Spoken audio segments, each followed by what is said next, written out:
This entire military is one cohesive, dedicated force. And the threats to our nations, they don't sleep. They're watching our every move.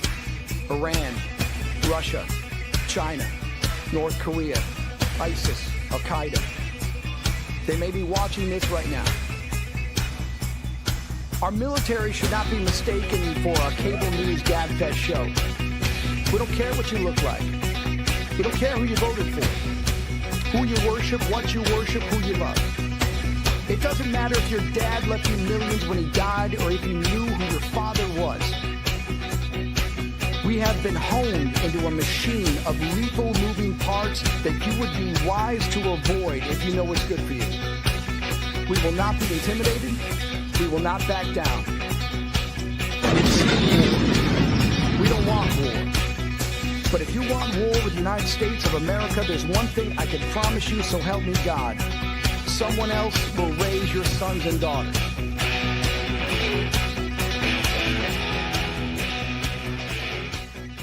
Military Broadcast Radio, the station that's giving veterans a voice. Find us on the web at mbradio.us.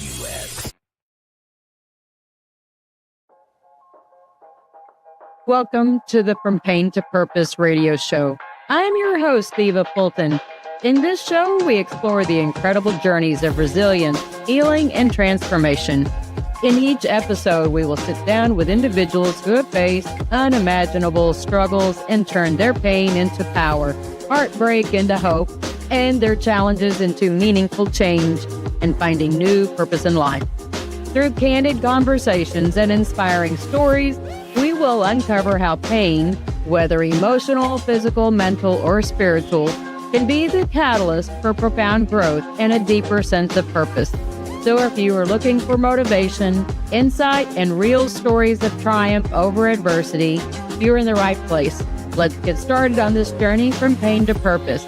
Let's give veterans a voice through Military Broadcast Talk.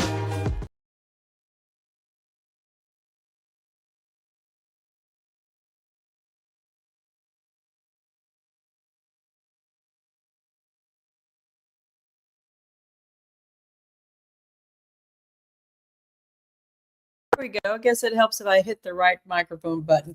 I'm here in Texas. Always a little technical challenge, but I decided to switch microphones and go ahead and put the headset on and do this, so it's always a little challenge. It was a quick audible while the intro was playing, and I got to be the nerdy one and go look in the camera as I go make sure I have everything set so I can actually hear myself. Here we go. I think I have the whole headset thing set up right now. So sorry, everybody. I have my, if y'all can see, I have my Veteran Revivalist shirt on, and I even have QR codes on the back. Ta-da! So Daryl was just here. We pre-recorded for Monday. I'm back in Texas for the weekend. I have a doctor's appointment Monday morning and fly back to DC Monday afternoon. I know the weather hitting there this weekend is not supposed to be good. So I'm already getting alerts from the airline that weather may impact the travel back. We'll play that by ear. But that's just kind of how my life goes sometimes. Commuting back and forth sometimes. I do this all at my own dime. But I do have my house here in Texas. So it's nice coming back and sleeping in my own bed. My guest is not with us today. I'm not sure what happened to Elaine. I'll have to figure that out at another time and maybe bring her back on, when it works out better in her schedule. She, and maybe I'll just have to pre-record her as well. She runs a company. She is an entrepreneur. I was really looking forward to having her on the show. I'm sure it will happen, but it just didn't happen today, and that's okay. And I'm not saying this happened to her, but maybe even cold feet when we're dealing with difficult subjects. It is uncomfortable to have some of these kinds of conversations, but I don't think it's something that we should ignore either. And maybe that's where I can even be a little bit more vulnerable and talk about my From Pain to Purpose story. We talk about, before I jump into that, Elaine was going to talk about domestic violence and being in abusive relationships. And it is in the news quite a bit more. I think that there is the stigma, I think for sure, is on its way going out. But there's still this whole connection of how much is the victim, and part of this is even amplified in the Epstein files. Yes, I'm going to put in my 2 cents worth on the Epstein's file. I don't normally get into the political realm of things, but there is a From Pain to Purpose story in there. And so this is all completely inaudible. Sometimes as a podcaster that has live shows, you do have to call some audibles sometimes. And how do you still stay relevant and having some difficult conversations? What are our takeaways in a From Pain to Purpose reality side of things? Because that's what we're dealing with, reality on a day in and day out basis. How do we take these things that we hear about in the news and or the Bible, because there are implications in there. And I'm bringing that. How do we mold these things from a veteran perspective and make sense of it? And I don't know how many, even in the last few weeks, I've read several different veteran related news pages. And I want to say I'm giving liberation that these are news pages because they are chronicling different trials that are happening. Court martials are what they're called. And I'm coming at this from a former JAG NCO in the Army that, I find it interesting to read these things, but I'm reading what what these court martials are representing. They are a lot of the same things that were happening when I was a paralegal. They are rape. They are, assault. They are murder. We are having the same types of trials, court martials today that we had when I was active duty. We are having the same types of incidences happening now that were happening when we were little, that were happening in the Bible. And maybe there's this part of me, in full transparency. Daryl and I just got through recording the Revivalist radio show for Monday. And God's still working with me on things that I can feel his presence, and even having this show right now, that he still is pressing upon me to have this discussion about domestic violence. And how do we, it's not normalized, right? We don't want to normalize domestic violence. We don't want to normalize sex trafficking, because that is I read something. I know I'm interrupting my own sentences. That is something that has been going on for ages, sex trafficking. These are some of the same behaviors that have been going on for so many years, so many ages, and I'll put it that way. It comes down to, how are we incorporating God into this? And I know from the Pain to Purpose story, I have this thread of God in my shows. I have people who want to or are willing to share their particular story. And typically most of them, I think for the most part, most of them are believers. But I don't always have people, people who I know are for sure believers. And that's because I am curious about other people's world views. I'm going to pivot and tell a story. I was working, I think, on my MBA at the time. It might have been my bachelor's degree. I remember I was living at a trailer park with my kids and my husband at the time over in Keller. Yes, I lived in a mobile home. Yes, I had zero income on my income tax, IRS. No, that's the Social Security level, where you have your recorded income. I think that's the right report. Social Security. Have zero income for a couple of years until I understood that I had education benefits available. So I went through voc rehab and I was attending Dallas Baptist University. You had to take 2 classes. One of them was the Old Testament. The second semester you take the Old Testament and the New Testament. And this whole worldview was something very new to me because I thought I only knew people who were Christian worldviews. I didn't even, up to that point, really understand what a different worldview was. And so the assignment was to go interview somebody with a different worldview. And I froze. And I told my professor, I don't know. And there was, trying to remember the name of the show. I mean, I know the name of the show that this was on, but there was a book that was being aired on a certain major show.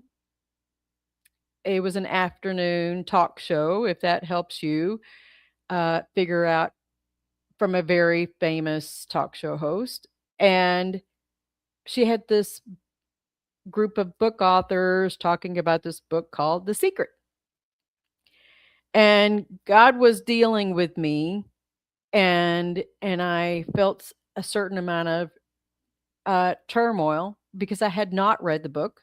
I come from a Bible, Bible reading side of things. But I didn't understand this whole different aspect of different worldviews. So The Secret really, man, that was some spiritual warfare. And that's important, and I'll tie it all together in the end, but that was something that gnawed at me, and just even the memory of that, to me, right even now, was something that ate at me for the longest. Like it was like gnashing of teeth. It was my soul. I didn't sleep. It just was like, ugh. It was horrible stuff. It was not of God. I can clearly tell you that The Secret was not of God. And I'm very careful about the things that I read, the things that I expose myself to, and I have to pray. But there are sometimes people come into our lives and they kind of slither in. And things are not always what they seem. Even the people that we think that are innocent, and we develop this, relationship side of things are not always what they seem. The Slytherin, if you get what I mean by the Slytherin, that's a Harry Potter group of people, the Slytherin. So people slide into your life under the cover that everything's hunky-dory, that they have their, I'm going to use this, they have their shit together, but they really don't, because they know how to wear a mask. They know how to portray that they're there for you when they're really not. So on the full vulnerability side of things, I thought my first husband was like that, and I loved him. We were a Saudi couple. We fell in love during Desert Storm. I thought we did anyways. And I was all in, only to have found out over the years that he was not. And he had some issues. He had some issues from a variety of different. He had some issues. So he was carrying some baggage. And y'all will see on the show Monday. I'm going to use this as a rock, right? We're going to pretend like this candle lid is a rock. Maybe you could even use my eyeglass case, whatever works for you. I'm just holding things, pretend that these are rocks. People come into your life and they're carrying this bag of rocks, but you don't see the bag of rocks. They're carrying around these traumas, these things that have happened, childhood events, could be past relationships events, could be whatever. They got assaulted, was raped, whatever had happened. They carry around these rocks and they weigh them down, but they know how to learn how to put a mask on and pretend that everything's fine. My first husband was like that. I don't know how many of you have seen the movie Sleeping with the Enemy. That was what I lived through my first marriage. Pretty close, not to such an extreme, but really, really close. And I don't even really talk to my kids about it. So my first husband, God rest his soul, he has passed away. My second ex-husband has passed away as well, 2014 and 2015. So I'm talking about two men that are not in my life anymore. Yes, these are men that were my children's fathers. But what I didn't understand about my first ex-husband is that he had I'm saying the word allegedly because I never saw anything in his military records to the contrary, that he served in Grenada.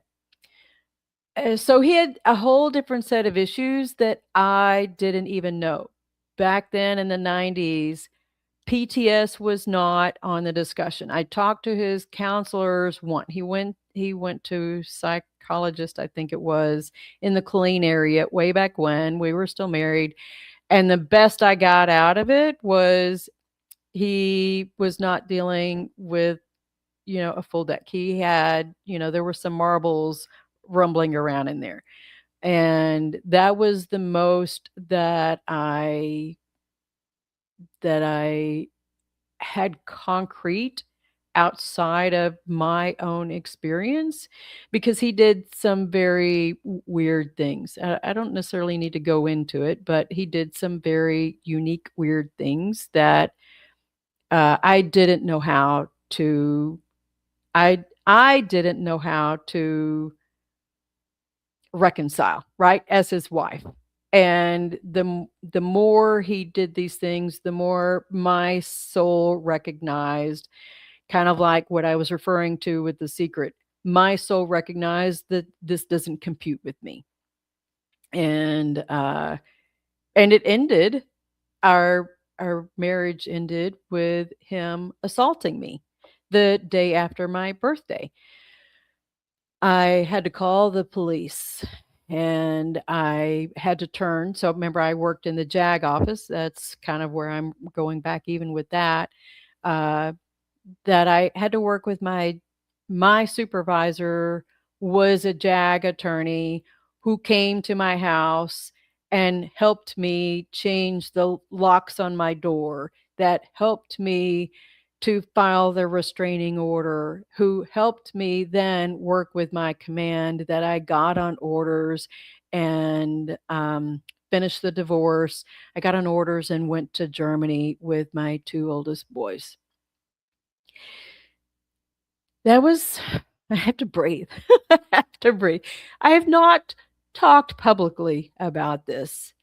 Um, and that was a, he got riffed as a specialist. That was even something that was not really even talked about. So he had some clear issues, but I didn't know how to deal with him as his wife. He did not participate with me as a spouse.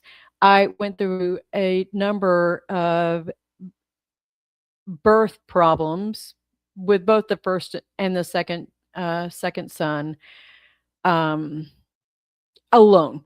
I went through being evac'd by helicopter from Fort Hood to Fort Sam Houston twice by myself. I was pregnant. Almost lost my second son, and went through this journey of antepartum by myself. And then so when he assaulted me the day after my birthday, that was the straw that broke the camel's back, that I had finally recognized that I was I was abused.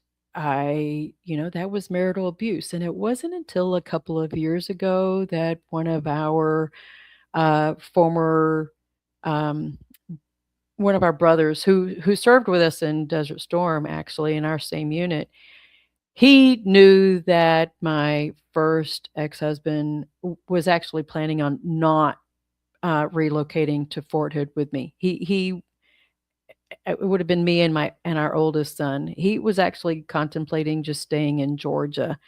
Um, and maybe woulda, coulda, shoulda, maybe that might have been the better option, but then I wouldn't have had Joshua either.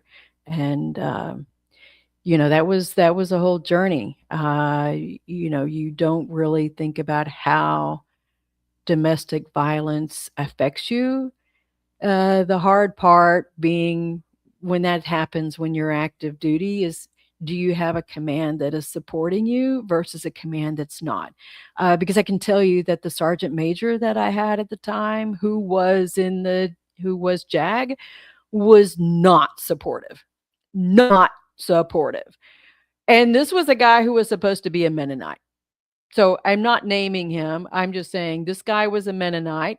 I'm sorry I laugh at that because we've been saying on we've been saying on the Revivalist show, even on reading in Genesis, stay away from the ites. And here I just had this connection reading this guy. He was a Mennonite and he didn't want to support me. Yeah. So those ites. God's humorous sometimes. Sometimes you make the connection live. Sorry, folks. Not laughing about the situation, just the connection that, stay away from the ites. But this man was a Mennonite. And he was not supportive of my getting divorced. Not that it was his choice, not that he had any influence, but I remember him clearly articulating.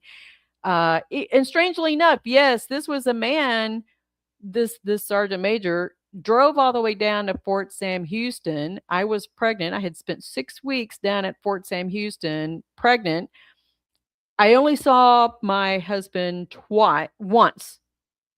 Is it once? Yeah, I'm pretty sure it was once. Maybe twice, but only once. During that whole 6 weeks of antepartum in the hospital at the old Fort Sam Houston, where I was stuck in a patient room, with 2 other women. 3 of us, we had pregnancy problems. Had a marginal placenta previa, and so I had this spontaneous bleeding, and they were trying to control the bleeding, so that I wouldn't go into early term labor. So, and I think I ended up developing preeclampsia at the time too, but it was marginal placenta previa. So so I spent 6 weeks there, 6 weeks convalescent leave, trying to not have a baby. And Joshua still ended up being born 6 weeks early. So he's 5 pounds, 6 ounces. And I did almost all of that by myself. My unit actually, other people in the JAG office helped move us because we were buying a house. Here it was in the hospital buying us a family home in Killeen, that I was having to do all this paperwork and everything out of the hospital bed, in the hospital bed, buying a home, couldn't pack anything. My JAG office, the office that I worked in, helped move us because my husband at the time didn't even help us pack. He had checked out. I don't know where he was mentally. Physically, he was there. We, you know, I don't know where he was mentally, but I bought a house and my unit helped me move. And then I was pregnant, supposed to be on bed rest, and I was hanging mini blinds so that people couldn't see into our house because that side of the house faced the wall, the street right there. And I ended up getting hospitalized once, or I think once more. And he brought our oldest son into the hospital while he went to work. The dog had more precedence, and I was in the hospital by myself with my son for at least like 8 hours while he went to work. Um, you know, domestic violence comes in all kinds of different shapes and sizes, folks. And it's how we process it. I went to Germany very scared, very alone, not having family support. Fortunately, I developed good relationships. Oops, there's one of my dogs. Uh, Fortunately, in Germany, I developed some really good relationships with my coworkers and had a good support network there. But I stayed very anxious, high alert for a long time. I had to learn how to develop. There's two dogs here now. They're happy to see me. So, it's but I had to learn how to do some other things in life. I went bowling Friday nights to have some Eva time. I joined a I really stretched myself and joined the community softball team. And I did not grow up in high school playing softball.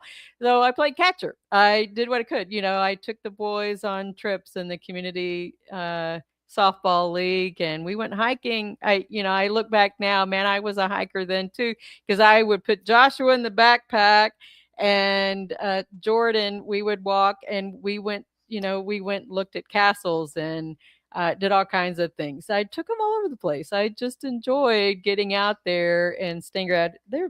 You want to see the dogs? There we go. Wiggles, wiggles. So I had to learn how to reinvent myself and find out what Eva liked. This was even, active duty. Was counseling available? I was still recovering from the car wreck accident that had happened when I, was active duty on my birthday, March 20th, 1992. So that's where I had an MP had teed my car going 55 to 65 miles an hour. I have gotten better about not talking about it. Used to get really, really anxious leading into my birthday, which happens next month. I I bring all of this up because there are things, and I will talk about on the show Monday, but I made up this term before the revivalist show that Daryl and I recorded a while ago. He's already left. Called snowballing, the snowball effect of our traumas. So, we have all this trauma that I had in numerous instances with my first ex-husband, and then walks in my second ex-husband, who has, like I said, already passed away himself. He had a whole different set of issues, and he was actually an alcoholic. Mark was an alcoholic. Rick was not an alcoholic. Actually, Rick didn't ever. I don't think I ever saw him consume any kind of alcohol at all. So I'll say that for him, he didn't partake in any of those things. So just know that even from the domestic violence side of things, it is not always attributable to alcohol. And I wouldn't even consider that Rick was a narcissist or anything. He had some other different issues. And I'm going to call it maybe the unlabeled or undiagnosed PTS symptoms. If he had actually, because like I said, I never saw it documented that he actually participated in Grenada. All I can know is what he told me he did. That he said he left, and he was the 31 Charlie at the time, which was Camo. And he had Jumpmaster, you know, uh, you know, patch. So I don't doubt that he actually did what he did, but it's just not documented anywhere. I can only report on what he had told me when he was alive. But he had clearly had changed him, and I didn't know how to compute that stuff. So I go into Germany as a single mother. I'm doing me, I'm doing us, and trying to still heal from my car wreck. This wasn't that much. It was 7 years later. So, no, 5 years later. It happened 92. We get there in 97. So 5 years later, the bones healed, but that's when all the soft tissue issues started to happen. And having issues with doing PT tests were not as easy as they were before. But I was having, I think, probably some of the Gulf War issues pop in that we were told didn't exist. And then in walks Mark into my life. But then what I didn't understand also, as time evolved, that he became an alcoholic, and he was a former drug addict, and that's a whole different story. And because he had some issues there, but that was before we were together. But as time went on, and there was an incident when I was pregnant with my daughter Carrie, that there was a physical altercation in our home. I didn't call the cops. I think there was this very, I want to say, Catholic side of me. This isn't I was in denial. That's really what it was. I was in denial that I was a domestic victim, not once now, but twice. And that's important to recognize, because as a paralegal, I saw case after case after case, court martial after court martial, or Article 15, where I was helping prosecute the very things that now I was actually becoming the victim of after the military, only in denial that I was being a victim. That was hard to sit with when I was getting divorced after some more incidences, and I have a very beautiful people garden of people who poured into me, who kept me sane. And even though I was, and I, if it had not been for my faith, I would have been broken a long time ago. Broken. And I have, in fact, and said in the past that I felt broken. That doesn't mean that we don't get mended back. Because there's that analogy where, and I get the goosebumps, guys, that, there was the clay pot that got broken, and somebody took the glue and glued all the pieces back together. Well, but then if that's what's God's doing it, and now it holds together better than what it was before, and He's reformed us, I have this joy and this comfort in knowing that He's helped make me whole out of this, and I've gone through this, fire. I've gone through the storm, because this helps me tell my pain to purpose story that I have been holding on to. And I'm going to it's one of my older books. This is the first edition. This is the first edition. It's the first one. This is the first edition of Welcome, the original version of Welcome to My People Garden. And it took me 10 years to write this. It took me 10 years of healing between those two marriages and ultimate divorces to be able to get through things and to give that pain to God, because I felt it physically, emotionally, mentally, and spiritually. Remember, it's the 4 pillars of my chair: physical, mental, emotional, and spiritual. And when you have one of those legs start teetering and, out of the course of both of those marriages and ultimate divorces, excuse me, I certainly felt those legs teeter and get tested. And God worked with me. God purified me. And that's why I really, the old version of me was happy to try and hurry up and get into a relationship because I thought that's what I was supposed to do. And I've been very transparent about this, that, I haven't had sex since 2018. I'm not in a rush to have sex. I'm not in a rush to get in a relationship for the sake of having a relationship, because there's more to me. There's more to what God needs me to be to help other people. Sorry, the dogs are barking. Not sure why they're barking. But God's worked with me. And I'm here to tell the story. I'm here to help you through. And I tell enough, like I said, I tell enough about my story using the parable of the sower that you can plug and play your own trials, your own traumas, your own whatever it is that you need to learn how to drop the rock on and get through life. Because we don't have to keep being a victim of domestic violence unless we're choosing to want to continue being.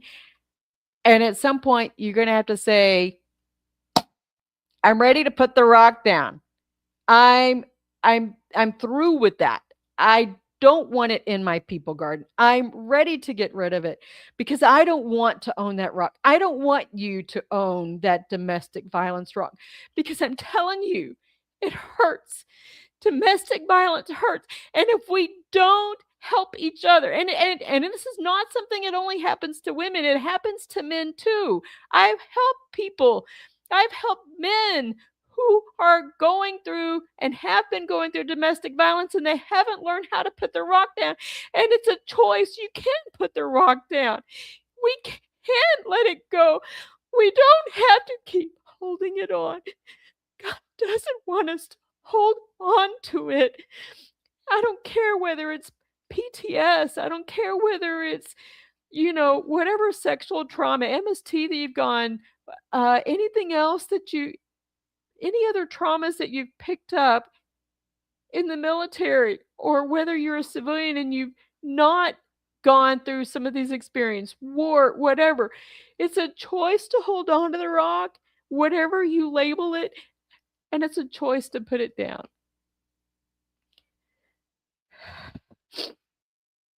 I hope that makes sense, because I don't know how to be more transparent. And God has given me this incredible people garden that helps me keep my shit together, because I'm not always pretty put together. This doesn't happen magically. And it's God, right? It's God that helps me get through. It is God that keeps my cup full, because Eva doesn't do it by herself. I don't do this by myself. I'm not a podcast host by myself, because God gives me the strength to do this. Because there's a big part of me that if I let it take hold, if I let Satan take hold, he would have me shrink. He would keep me small. But my God's bigger. You hear me? My God's bigger. Your God's bigger. He's going to keep us whole. He's going to keep that cup full. But you have to give it the faith to him to let him help us stay full. And I'm not even watching time. I'm just rambling.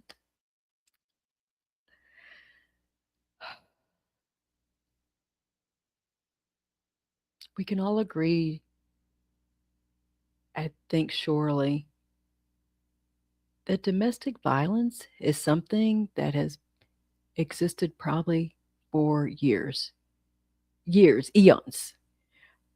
And while, you know, Daryl and I have only been reading through Genesis so far, it's been silent on domestic violence.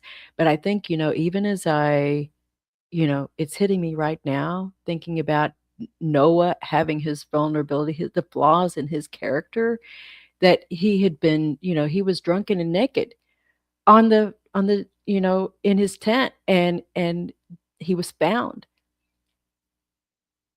What else is about the story that is not being told, right? Because we don't know that. The verses are silent on that.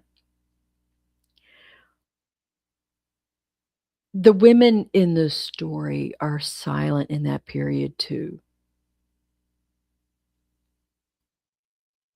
But I think as we even make that connection back to the things we see happening in society, and even in the context about the Epstein files, uh this dichotomy about the victims' names and them coming forward, versus what happens with the guys and the prosecutions. There's some reconciling that's happening in society. And I think in some ways we have to think about that. That so another part of me, before I went active duty, a month before, it wasn't even a month, no, because we went skiing in January and I left for basic training at the beginning of February. I went skiing with some high school or college friends, actually, in New Mexico before I went to basic training. So it was about 2 weeks before I went to basic training. I was raped. I was raped by a stranger.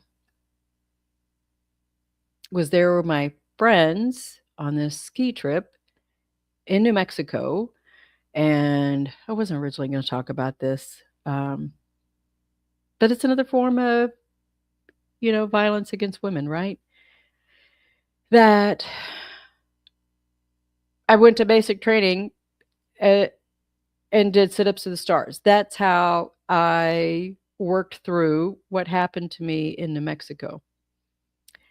But I knew then, and I talk about it a little bit in my documentary, that vulnerability, coming out to help tell the story, that I knew that if I had tried to file a police report, knowing that I was on orders to go active duty for basic training in February, that would have changed, my going. And I had to take care of me and do what I knew I was on task to do and go to basic. So I didn't file the police report.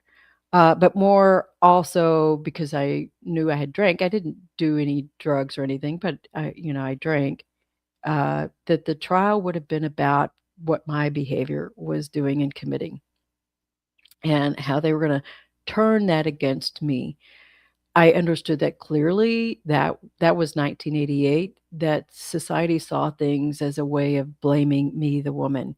And I think in some ways I'm still seeing that in the media, that whether it's the sex trafficking, she asked for it, whether it's the domestic violence, she asked for it, whether it's whatever we want to, the rapes, we want to say she asked for it. No, this goes back to excusing the man's behavior, who acted poorly in and of themselves. And I'm not saying I don't own my own behavior either, or as a woman, whoever you are, we still own our behavior. But we can't excuse man's behavior. And how does this tie back even into the military? It's command and discipline. We each having command and discipline of ourselves and of our minds, of our bodies, and using it in the way is beneficial to God. Are we making choices on a daily basis and protecting our bodies from that physical, mental, emotional, and spiritual pain? We don't have to keep enduring these kinds of pains. And I'm not saying it's necessarily a choice, but we can make better choices to help prevent it. And we have to work together. We have to know that if I can get through it, you can get through it. And don't give up. I don't care if you're male or female. And this goes into why it's important to have peer mentors and not always, leaning into what some psychologist says. Because here's the other trend that I've been listening to from people who are even going to uh, doctors who are or clinicians who are supposed to be helping us, is that they're telling people to self-isolate, don't fall in love, don't get in relationships, tell people that you're emotionally unavailable. It's a lie.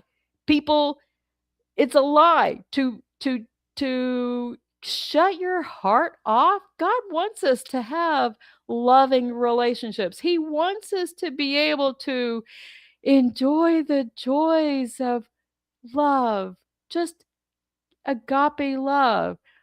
But to say that you can't you are emotionally unavailable is cutting you off from the very thing that can actually heal you. 1 Corinthians 13:13, faith, hope, and love, and the greatest of these is love. If you look at any tools and you're from pain to purpose, people gardening, tool chest, love is the answer. Love. I love you guys. I'm not here because Eva wants to have a voice and just tell all of her secrets, because I could keep them quiet forever. I have up until now. But people, you need to know that you don't go through these things and think that you're only the only person going through them. You're not. You're not. You're not the first and you're not the last one to go through these things. I'm just saying that there's an answer, that from your pain, you can find purpose to help somebody else. And that even gets into talking people out of suicides. I've talked, I don't know how many people out of suicides, and I will keep doing it until I am no more. I'll keep doing it until I am no more. But in the meantime, God gave me this cup full and my love overfloweth, and I have it to share, and I need to help more of you let your cup overflow so we can share with other people, so we can all be bountiful.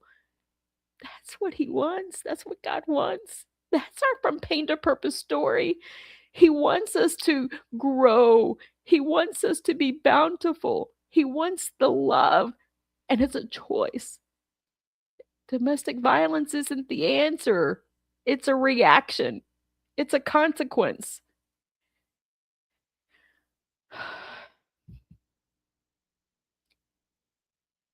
Faith is the one thing that has held me together. Seriously. Because he feeds me. He keeps me full. He keeps me energized.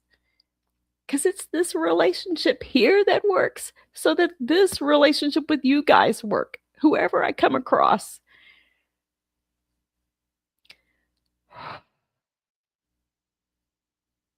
I wasn't expecting to tell my story today like this, and it probably would have been a far different conversation with Elaine on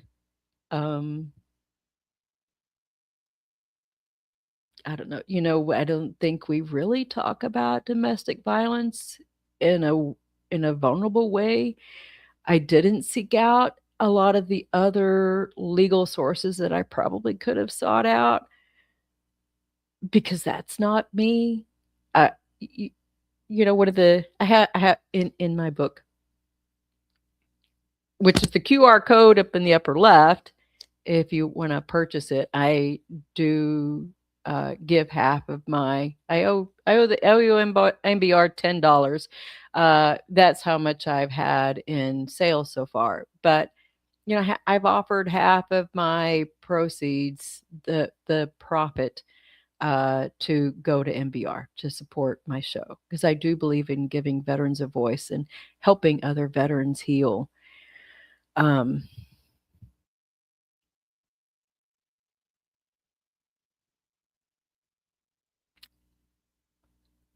it's difficult to be honest with ourselves, to take the mask. I keep showing this because this is important. This is an actual mask. I do have it here in the house somewhere. This is a mask I did. It's Mod Podge, and I'm gonna get it closer. So I'm telling my story. The red, white, and blue eyes are because I'm a veteran. I live in the state of Texas. You can see this is, the ribbon is in loosely the shape of Texas. Their different colors of the mask are we are all perfectly imperfect. So you can see Mod Podge, that these are all different pieces of paper that are glued on there, and they're imperfect, right? So it makes this mask is we are perfectly imperfect, but we are made in his image. That's what the mask itself represents on the cover of my book. We are made in his image. And then the flowers are representing that we are supposed to go forth and be bountiful. So I have, and then the grass, that was actually, I took the photograph in my front yard at the time, to, for us to, really represent the growth, right? Green represents growth. So I wanted that piece that's there. So we are supposed to go out there and, all be these beautiful flowers in the people garden, because otherwise, another talk show could be about about how relationships are very transactional. I grow a special people garden, and that we're about saving lives one at a time. I feel very blessed. I in this journey, I meet lots of people from all different walks of life, black, brown, whatever, gay, lesbian. I have a wide people garden. And that's just the way life actually has always been. It's just always been very, dogs are barking again, sorry. It's all been very varied in life. So I'm okay with that. I didn't do a new I'm gonna go ahead and transition. I did not update my slide to show all my upcoming guests. Hopefully, I can find an old one real fast from last week. We'll see, because brought I brought my laptop, and I don't know what's downloaded. Oh, I guess I could open up Canva real fast and re-download and talk about my upcoming guests. We'll see if it'll log in right. We'll see. Oh, finger. Let's see if it goes to the right thing. Nope, wrong account. Well, I don't think I have it. I do have a whole slew of guests coming up. I wish I could find the file. Sorry, guys. It's what happens when you go from airing one thing to airing the other thing, and didn't uh didn't get to fully prep, because I flew in late last night, folks. So I'm still trying to catch up on, sleep and everything. All right. It's not there. I have a whole list of folks upcoming. Maybe it'll be in my phone. Let's see. Here we go. I can do it from here. So Steve Morgan, shout out to Steve, is joining me next Saturday. He has a nonprofit. Julie Austin is the following week. Julie is the host of Dog Tags to Ownership. And so she's got a quite interesting story. I was on her podcast a couple of months ago. March 14th. Why am I brain cramping on his name? I told you I didn't update my slides, so I'm having to cheat on this and go back to where I was. Nope, Instagram. I met this guy through Instagram is where we've been messaging. And it's John Davis. See, John Davis is going to talk about expat. Are y'all following the whole expat thing? That's a pretty big topic for a lot of people. No show on the 21st. I might call an audible. My friend Lisa and I were going to be at Fort Bragg on the 20th for a military women's conference. So I don't know, maybe I can get Lisa to talk with me on Saturday, the 21st. We'll see. And then I have Paula Yost, who is an author. She's an attorney, and if you've got children, you need to learn how to advocate for the health care of your kids. She has some other topics that she can talk about as well. Is joining us on the 28th of March. And I'm booking in April. And I'm going to be so busy.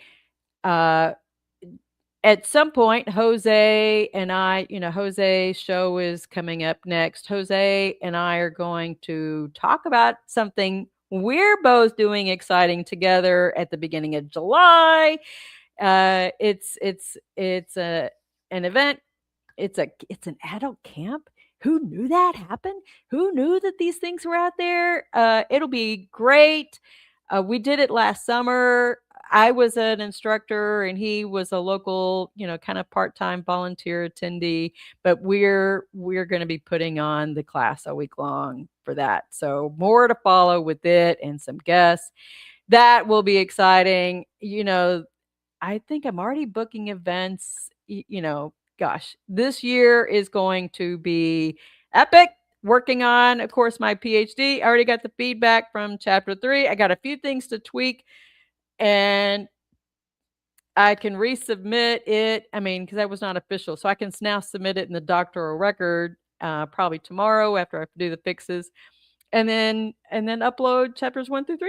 Woo-hoo, I'm so excited. So things are progressing. I'm really excited how things are going in life. I've had a really good week. Please pray for me on my doctor's appointment Monday morning. So, it's life is lifing, right? Life is lifing, and we just get through it all together. So anyways, thank you, MBR, for giving veterans a voice. Thank you all for joining the For Pain to Purpose radio show, and y'all have a very blessed week.